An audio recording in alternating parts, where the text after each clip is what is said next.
তোমার মাকে আমি আর এক মুহূর্তে এই বাসায় সহ্য করতে পারবো না। উনি একটা অসম্ভব একটা মহিলা। হয়তো এই বাসায় উনি থাকবে, নতুবা আমি থাকবো।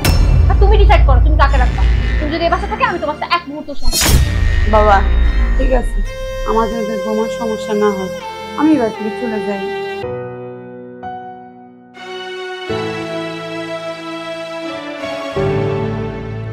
কি করতেছেন আপনি? মা কাজ করতেছি তো। আপনাকে না আমি সে কখন বলছি আমার মাথা ব্যথা করতেছে, আমাকে এক কাপ চা দেন। আপনি এক কাপ চা দিতে পারেন না এখনো? তোমার কাজটা শেষ করে আমি তোমাকে দিচ্ছি। চুপ থাকেন। আপনি কোনো টাকা ঠিকভাবে পারেন না। আপনাকে না রেখে যদি আমি একটা বুয়া রাখতাম তাও আমার অনেক ভালো ছিল। আপনাকে অযথাই এই বাসাটার মধ্যে আমি সহ্য করতেছি। আচ্ছা আসুক, আজকে ও আসুক। হয়তো আপনি এই বাসায় থাকবেন, না তো আমি থাকবো। সবকিছুর একটা সীমা থাকে। আমার পাগল হয়ে যাবো আপনার সাথে আমি এই বাসায় থাকলে। কি হয়েছে? তোমার মাকে আমি আর এক মুহূর্তে এই বাসায় সহ্য করতে পারবো না। উনি একটা অসম্ভব একটা মহিলা। হয়তো এই বাসায় উনি থাকবে, নতুবা আমি থাকবো।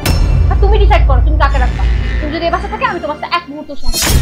বাবা ঠিক আছে, আমার যদি তোমার সমস্যা না হয় আমি এবার থেকে চলে যাই। দাঁড়াও মা, দাঁড়াও, তুমি দাঁড়াও। তারাও মা মানে কি? তুমি কি ওনাকে রাখতে চাচ্ছ? তুমি যদি ওনাকে রাখো আমি এই বাসায় থাকবো না। এটাই আমার ফাইনাল কথা।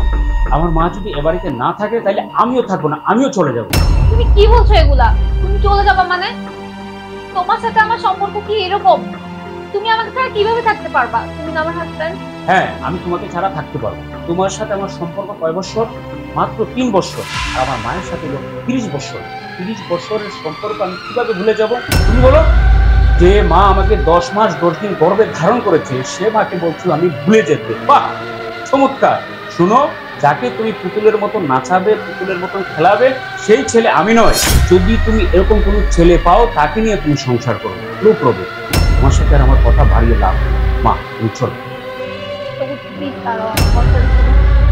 আসলে একটা মায়ের সঙ্গে যে সন্তানের সম্পর্কটা এতটা মধুর আর এতটা গভীর হয় আমি এটা কখনোই বুঝতে পারিনি।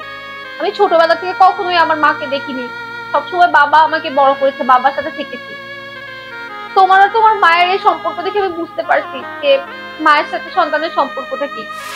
আমি আমার ভুল বুঝতে পারছি। প্লিজ তুমি আমাকে ক্ষমা করে দাও মা, প্লিজ। তোমরা দুজন যেও না বাসা থেকে, তোমরা দুজনেই থাকো। আমি আমার ভুল বুঝতে পারছি। আমি এরকমটা কখনোই করবো না সবুজ। সবুজ আরে মাফ করে দে বাবা, ওই ছোট মানুষ আসলে ওর ভুল বুঝতে পারছে, তাহলে মাফ করে দে। ও তো বুঝতে পারিনি বাবা। দেখো মায়ের কোনো তুলনা নেই। কি বলে মা?